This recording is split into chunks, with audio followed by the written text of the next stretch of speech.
Bonjour, c'est Marie, bienvenue chez Les Psys se questionnent. Dans cette vidéo, nous continuons ensemble à répondre à la question quand est-ce qu'il faut rompre, quand est-ce que je décide de quitter l'autre.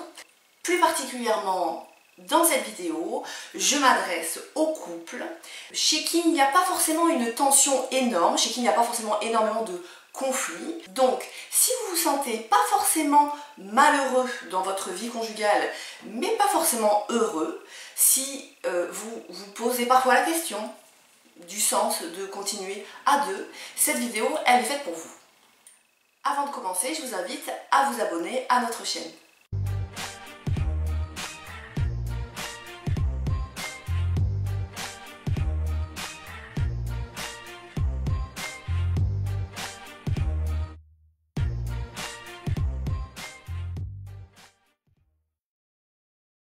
Alors, dans une précédente vidéo, je m'adressais aux couples pour qui la vie à deux était devenue explosive, épuisante, pleine de conflits.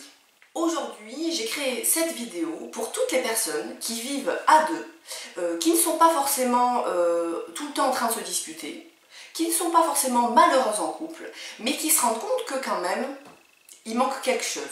Et pour toutes les personnes qui en viennent à se demander si elles ont encore des sentiments amoureux pour le conjoint, si leur relation amoureuse a encore du sens. J'entends souvent, je ne suis pas forcément malheureux, malheureuse, mais pour autant je ne suis pas heureux, heureuse. Alors que faire? La rupture, c'est évidemment un choix difficile dans une vie, et c'est un choix qui est d'autant plus difficile que votre vie conjugale n'est pas invivable et qu'elle vous apporte finalement confort et sécurité.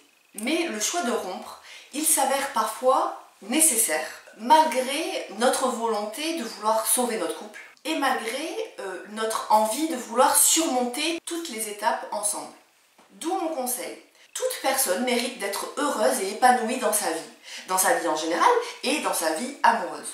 Ce qui veut dire que bien sûr que dans votre vie de couple, vous allez vivre des hauts et des bas, bien sûr que ça, il faut pouvoir l'accepter, c'est aussi ça, la vie de couple.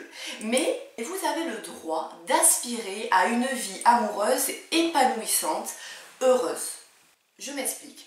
Si vous vous rendez compte que vos sentiments pour l'autre sont finalement assez flous, ne paniquez pas, parce que ça peut arriver à tout le monde, hein, d'être un petit peu perdu par rapport à ce qu'on ressent pour l'autre. Et ça peut vouloir dire tout simplement que depuis quelque temps, vous n'avez pas pris assez soin de votre couple amoureux. Donc prenez ce questionnement-là, est-ce que j'aime l'autre ou est-ce que je ne l'aime plus, comme une chance de pouvoir faire le bilan sur votre couple et de relancer une dynamique amoureuse. Donc non, on ne quitte pas l'autre conjoint juste parce que, effectivement, on ne sait plus trop où on en est par rapport aux sentiments amoureux. Non, on se laisse du temps. Laissez-vous du temps. Ne partez pas sur un coup de tête. Allez au bout des choses et testez de nouvelles choses pour sauver votre couple avant de prendre la décision de rompre. La vie à deux, ça se travaille, ça demande des efforts. Voilà. Donc acceptez ceci. Alors comment faire? Alors par le dialogue, par les actes, par l'introspection. Tout est bon à prendre du moment que vous travaillez dans le sens positif, dans le sens que vous laissez la possibilité à votre couple de repartir sur une bonne dynamique. Et du moment que vous y allez à fond, sincèrement et à fond. Avant de quitter quelqu'un, il y a tout un processus à vivre. Donc laissez-vous ce temps-là pour ne rien regretter, pour réellement laisser la chance à votre couple d'aller mieux. Et pour aussi laisser le temps nécessaire à votre conjoint pour s'améliorer, prendre en compte un petit peu vos remarques et ainsi évoluer dans la même direction que vous. Certaines personnes partent du jour au lendemain sans donner aucune explication. J'en ai déjà eu moi dans mon cabinet, des gens qui se retrouvent face au pied du mur avec l'autre, le conjoint, qui décide de partir. Quand je m'adresse à la personne qui décide de rompre, en effet, cette personne-là n'a donné aucune alerte, aucun signal comme quoi ça n'allait pas.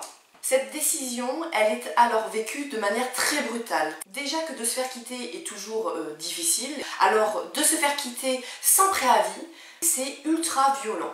D'où un autre de mes conseils. Quelle que soit la durée de votre relation, du moment que vous êtes avec quelqu'un, même si vous avez envie de rompre, la personne que vous avez en face de vous, elle mérite des explications, elle mérite des échanges, la possibilité de comprendre. Voilà. Et j'ai même envie de dire que vous devriez même pouvoir laisser à la personne que vous avez en face une dernière chance. Je m'explique.